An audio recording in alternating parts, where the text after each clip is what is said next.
كيفنا الماء يكفي لتنظيف اللواني. الاولى الغسيل والثانيه التشلال. اي خليت البسبوس محلول. الماء الصالح للشرب اساسي للصحه، استعملوه بلا ما تضيعوه.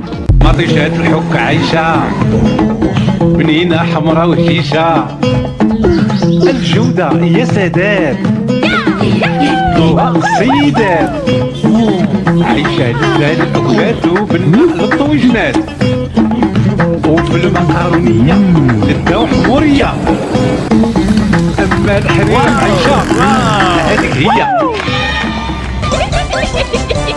عيشتو تحلاوة، جيت بقوة الدوم عن الكونفيتور عيشة.